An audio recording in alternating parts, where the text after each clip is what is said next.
committee. I know Stefan Bufto welcomed you yesterday. I'm also a member here. I'm a UK member, which I'll explain later on. I want to try and pull in what you did yesterday, so I want to try and take it from a local level to a European level and to an international level and tell you how, as mothers, as women, we have no excuses. So, a woman is like a tea bag. She doesn't know her own strength until she's dropped in hot water. This is my story. At the age of 16, I was told that business is no place for a woman. That was by my dad. At the age of 19, I had an arranged marriage. I arranged it because my parents didn't agree with my choice. At the age of 23, I was told I was over-enthusiastic for my job. How can anybody be over-enthusiastic for a job, let alone it was a banking job? So I took my enthusiasm, and I have two beautiful daughters. At the age of 27, I was told that I would never succeed in anything that I wanted to do because I was a woman. That is by my now ex-husband. Yes. And the reason he's my ex-husband is because he put me on the floor and he kicked me. Wow. And for 2 days I couldn't move off the floor. Now, I am lying there at the age of 29. The whole of my life, it still brings up a thing in my throat. Whole of my life, people have told me that I cannot do. I was useless. I had no value to society. Well, you can either stay there on the floor and be a victim for the rest of your life, or you can make the change. If you're going to be a change maker, it has to come from inside you. And for me, that is actually the strength of us as women, and it's the strength of us as mothers. Now, obviously having kids, that's your first priority. I don't always share this, but when I'm speaking to a group of mothers like this, I think it's something that I can share. So I left the home and picked up the two kids and left when I could. And I left because the doctor said to me, I'll tell you this only once, it will never stop. He said, it's your choice whether you stay or go. So I took the kids and I left. And it was very, very difficult. I was actually in poverty. I had an asset of a house, but I was actually physically in cash poverty. This is the bit I want to share with you, because you have two kids, you know you have to survive, but the bottle of pills is on the side. And you get so low that you suddenly have to really make that decision. You think as a survivor of domestic violence, okay, that's the worst thing that ever happened to me. The worst point is realizing it doesn't get any worse than this, and almost taking those pills. And that's when your life changes. So you actually have nothing and you know you can't go any further. So please always bear that in mind.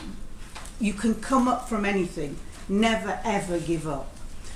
So what did I do? Here's the thing. I had absolutely no confidence. What you see now is not how I was 20 years ago. I have no skills. I have no training. I have no qualifications. You're a survivor of domestic violence, you're a single parent, you're an Asian, you're an ethnic minority, you're a woman. There is really nothing else against you. So what do you do? Plus I'm in poverty. What do? I opened the cupboards of the kitchen and I found potatoes, flour, spices, because as an Indian we have spices in the cupboard. And I decided to make some samosas, and a samosa is a triangle packet Indian snack food. And I made 4. and I went out and I sold those 4. And I came back in with the money and I made 8. And 8 to 16, and 16 to 32, and 64, and so on. And 8 years later, we were providing 10,000 products a week. We went from my kitchen at home to 2 factories, both in regeneration areas. We went from supplying the local delicatessen to supplying supermarket and airlines. We went from just me to 35 staff. Every single one of my staff long-term unemployed. The majority of them women like me, single parents, but all of them without qualifications. And the thing I identified was that society has written all of us off. And if you give somebody the chance to be who they really want to be, they will really be the asset that grows your company and helps you, but also you help them. I want to explain to you, because we're talking about mothers, and because I get really, really fed up with hearing the childcare argument against business women and entrepreneurs. How did we do it? So we had, there was just me, and literally I was running up to school in the morning, dropping the eldest one off, running back, making the food, asking the neighbour to look after the little one while I went out and sold and came back. And one day a woman said to me, who was standing outside the school, she said, "Come on, what are you doing?" She says, "Every morning you're running up." She says, "Half the time you're late picking the eldest one up from school." She says, "What are you doing?" So I said, "Actually, I'm making food." So she says, "Well, can you give us a job?" So I says, "No, I'm really sorry." I said, "I'm not making any money for me, never mind taking on anybody else." So she said, "Oh, okay." The next day I went up to the school again, in a rush. She says, "No, I need you." She says, "I need you." She says, "I have an idea." She said, "Here's the plan. We will come and work for you, 2 of us. And if we work for you, you can sell more. And if you sell more, you will get more money. And that way you can pay us." I says, "Yes, but we all have the same problem. We all have kids." So she says, "No, that's where the other person comes in. I will work in your kitchen," which is at the back of the house, and we're talking about a very small terraced house here. "She will work in my kitchen. I will go out and do the selling. And the other woman will sit in the front room and look after the kids." We used the Asian model of development. At one point on school holidays, there were 20 kids in my front room. Now actually the UK would today say that was illegal, but it works for mothers. It's a new system, and surprisingly, what do we hear now from corporates? That corporates are planning on putting in a room in some of the big corporates where one of the employees will be asked to look after the kids, and they'll change it over. There are other models of childcare beyond just social security, and we have to move away from the demand for social security or the government to cover the cost of childcare continually. If we want to be successful and we want to be taken seriously, then we have to look at alternative models, because basically, no matter which country you're from, the state is bankrupt. I never said that, please don't quote me. So, the other thing is the employees that we had, that they came to me. I have never advertised for employees. The word of mouth has spread that this is a great person to work for. It's a huge credit that I take, but I have never employed anybody on a CV, never. I don't care what it says on your CV. I don't care what qualifications you have. I just want to know that you want to work. You want to be part of a team, and you want to work with me for the benefit of others. And that's the philosophy that we have. And hence, the employees stayed with us. I became Asian Woman of Achievement. I became the UK's best boss. We were the fastest company to pass investors in people, and we had no paperwork. But you could talk to any of my employees and they would tell you exactly how much profit we were making, how much loss we were making, who the clients were, if they wasted an ounce of gram of flour on the floor, how much that would cost to all of us. They did the hiring and firing. It wasn't me who worked on the factory floor making samosas. Once I'd trained them, that was it. they then had to train the others. So therefore they all worked together, so therefore they should do the hiring and firing. Actually, the reason was I was physically sick the first time I had to sack somebody. So I never wanted to do it again. So you bring all these things in, but the most important thing that we had was the no blame culture. Everything that went wrong was Maddie's fault. Do you know, everything that goes wrong in the world is my fault. I'm serious, because once you accept that as your responsibility, you have the power of change in your hands. So my employees knew, don't come to me with problems, come to me with solutions. I'm not bothered what goes wrong, it's my fault. And it's my fault because I must have miscommunicated somewhere. That's the only answer for it. Either you didn't train somebody properly, you didn't give them the message properly, something's gone wrong, it's your fault. That's it, accept it. So I came in one Friday and the staff says to me, oh, we have a huge problem. I said, don't give me problems, give me solutions. Okay, we have a whole lot of wasted product. We took on a new member of staff, and when you do the samosas, we were hand manufacturing, you seal the tops with your fingers. And if you don't press hard enough, the flour doesn't seal together. And when you drop them, you make a batch of 1,000 at a time, they all dry out. And when you drop them in the oil, they spring open if you haven't sealed them properly. And we had 1,000 products that had sprung open. So the staff came to me and I said, okay, so what's the solution? Well, the solution is this. And they had prepared for me a packet and curry on one side and these open samosas on the other to act as scoops to scoop the curry up. It was our best-selling product. Its innovation comes from mistakes. And social innovation often comes from women working at the grassroots because we can spot what needs to be done. The issue is, if you only keep the idea to yourself, it doesn't make a difference to the rest of the world. And that's one of the things I'm trying to promote, that we have to make a difference to the rest of the world, because as women, that is our strength. We are not selfish, we do not have egos. But we do want to help others. There are some women among us who, once they get to the top, want to hold those positions, but it won't be long before we get rid of them. Okay, mothers have key skills to be entrepreneurs. And this I want to point out. Mothers have key skills to do all jobs. And please don't get me wrong here. If you are a mother and you stay at home with your children, you are as valuable as a mother who goes out to work or a mother who runs their own business. Each of us has choice. This is what I want to maintain. I do not have work-life balance. I will admit there is no such thing for an entrepreneur at my level to have work-life balance. I will also tell you that my kids are extremely proud of me, and I'm extremely proud of my kids. We missed out a whole load of time when they were young and I was growing the business. But today they don't resent it. They don't resent it at all. They don't get the fruits of the company at all. They have their holidays and things, but they don't get the fruits of the company. They have to work, as I had to work, because I think that's really important. But they don't resent the fact that I went to work and I still go to work.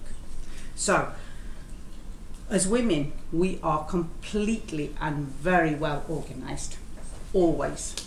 You may think you are in a panic, but we are very well organised. Not only do we have to look after ourselves, we have to look after our kids, and usually we have to look after the third kid, being the husband.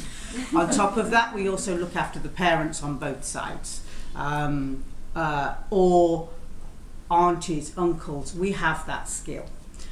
We time manage. Whether it's getting to the kids to the school on time, we time manage. Whether it's getting to the laundrette before it closes, everything. Whether it's organising somebody's birthday party, remembering somebody's birthday. We are so organised, especially on time management. We have excellent people skills. We really know how to get the maximum out of people. And in today's world, valuing human capital is something we are forgetting to do. And this is why I'm encouraging more women to be in the decision-making process, because as women we value human capital, we know how important it is. We financially manage. There's very few women who can't manage the budget, the household budget.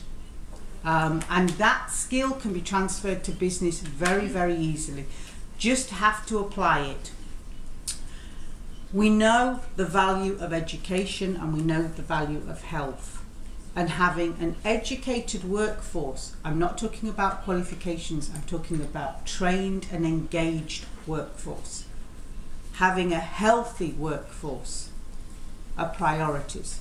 And we know that. We know the cost to the business if we don't have an educated and healthy workforce. So we care. We also do, and there's statistical evidence, more corporate social responsibility. So we invest in the community, we invest in sustainability, and we invest in the long-term aspects of what we are doing. We are not short-term thinkers. Female-owned businesses are more successful than male-owned businesses. They grow slower, they are less risk-averse, and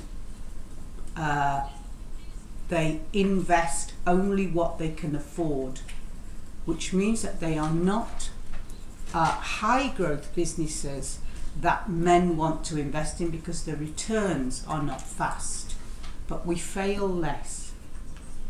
I'll give you some US statistics.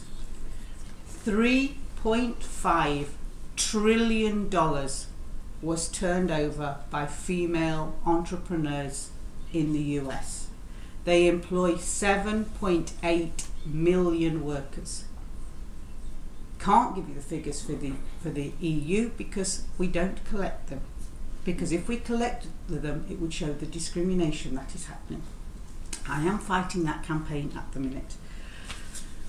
So, female entrepreneurs, mothers as entrepreneurs, we have a huge value to society, and it's not a gender argument, it's an economic imperative. We bring growth and jobs.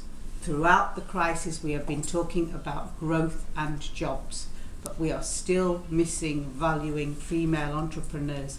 We are still missing valuing the contribution of mothers who stay at home. Instead of counting GDP, we must look for another alternative model which values the work of women to the economy. Why am I pushing entrepreneurship? You've heard me talk about entrepreneurship. You've seen how it's changed my life. But why am I pushing entrepreneurship? Let me explain very clearly. It's so simple. If I give you €1 and you give me €1, we each have €1. Agreed? If I give you one idea and you give me one idea, we each have 2 ideas. We're doubling the capacity. There are 7 billion people on the planet. If each person only had one idea and that one idea was turned into an action, how many of those actions could solve the current problems that we're in? Poverty alleviation, hunger, food security, climate change. We have to allow people and we have to enable people and empower them to turn their ideas into action. That is my goal, to turn 7 billion ideas into action. My name is Madi. Madi stands for Make a Difference Ideas. I decided if Versace and Gucci could register their name, then so could I. So I did, and it's now a registered trademark and nobody else can use it. And on the top of my name is an Om sign because I'm a Hindu. I'm not promoting Hinduism or pushing Hinduism on anybody. It's to remind me to be ethical in everything that I do. I no longer have the food company. I went bust. And I went bust because there was fraud in the government's business support services in the UK. What do you do? It was the second kicking that I had. Either I'm going to lie there and be a victim for the second time, or I'm going to make a difference. And that's what I did. I completely rebranded myself under Madi. I now run the Madi group. And let me just explain, I'm not going to go through exactly what we do, but basically we are private sector, social enterprises and NGOs. We earn money from the private sector businesses that we do, and they're global. I have global connections across the world. So from this little girl in Nottingham, I'm now doing international work. I have connections across the world at political level, at business level. My PA is based in Delhi. My personal assistant is based in Delhi. My largest client is based in the US. She gives me the emails in the morning. I send her emails last thing at night. He gives me orders last thing at night. I'm sending out the stuff to the rest of the world. There are no barriers. There are no borders. So don't think within boxes. At the same time, we use the profit that we make to invest it into social enterprises and things that are making a difference. And we own several of those companies. One of them is teaching entrepreneurship. And one of the things that we do is teach without business plans. There is not a successful person in the world, a successful entrepreneur in the world, who started their business with a business plan. Just bear that in mind. Business plans are for business schools, and very few of them turn out business people. Right? It's fact. It's fact. And I'm sorry for those of you who are in academia. Right? You have a business plan. I asked the European Commission once, why do we teach business planning? We teach business planning to access finance. Well, I'm really sorry, but if you're accessing finance before you start your business, you're starting your business for the wrong reason. Have an idea, prove your idea works. And then we have NGOs. And the NGOs, and this was not my idea, but this is how it's turned out, is we have Madi centres. So we have Make a Difference Idea Centres. And the first one we set up was in Macedonia, and they chose Madi, and it means the Macedonian Association of Development and Integration, so it doesn't even mean the same thing there. And there we support survivors of domestic violence. You have to have profit in order to have choice. And you have to when you do choice, you do the things that you want to do. And this is what I want to do. This is how I want to change the world. And now we're doing Madi centres. Somebody approached me the other day who wants to do a Madi centre in Cameroon for women in prisons. So we're now setting up that. But it's growing and it's rolling, and basically that's what I do. Alongside all of that, I am on the decision-making processes and the policy-making processes here in the European Union. All my expertise goes in a reality. Most of my members here hate me because I'm actually saying how it is on the ground. I'm fighting for women, I'm fighting for the cause, I'm fighting for mothers, but I'm also fighting for single parents, I'm fighting for survivors of domestic violence. I'm also fighting for big business, because I know that we need profit in order to make a better world, but I'm also fighting for corporate social responsibility and business ethics. That's what I do. That is basically my life. Gandhi said, you must be the change you want to see. Madi says, you must be the change you want to see, no excuses. I have my business card. I don't know if I have enough, but I have my business card for those of you who want it, and inside is a small token. You take the token out of here and you put it inside your purse.